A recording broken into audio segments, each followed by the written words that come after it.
Betul tak kalau kita ziarah ibu bapa yang telah meninggal dunia pada Jumaat, maka doa kita terhapus seperti bayi yang baru dilahirkan. Mohon dosa kita terhapus baik.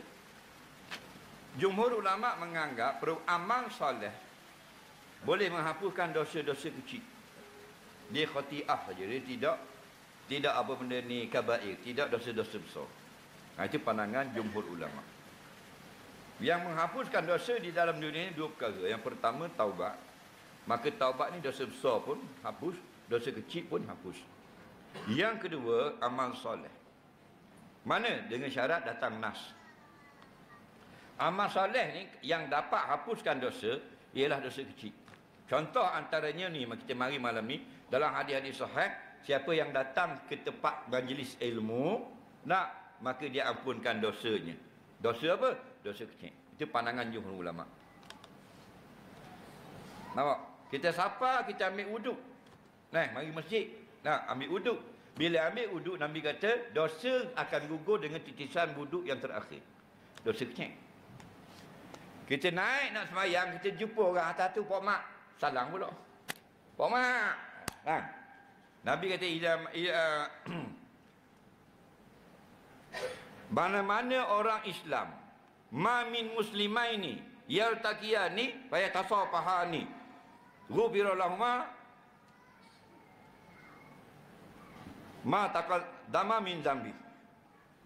Mana-mana dua orang Islam yang berjumpa, lalu keduanya berjabat tangan gini, akan diampunkan keduanya malam yatafarraqah. Malam yatafarraqah maksudnya selama belum cabut tangan atau selama belum berpisah dari majlis.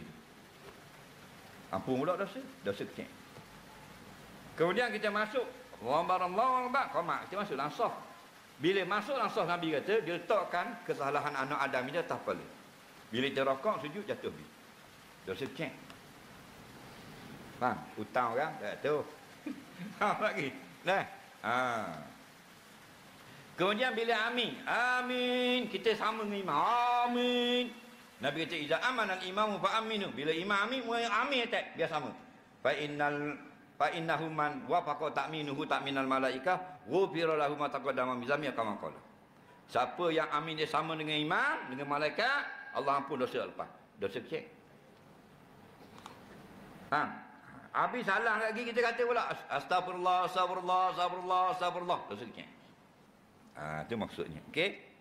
Dosa besar kena taubat. Hutang orang kena tak boleh, taubat saja kena bayar pula. Jadi dosa yang lebih besar ialah melakukan maksiat kemudian terlibat dengan hati orang. Taubat saja tambah balik, kena bayar balik duit. Faham? Jangan bila kita butang orang kita pergi umrah. Nampak tak? Jadi bila balik umrah orang hutang minta, mu nak bayar bila BT aku 40,000. Tak ayah dah aku pergi umrah dah ni. Oh bingung. Faham? Tak gamak dah mu. Buat amal soleh tak payah bayar hutang. Faham?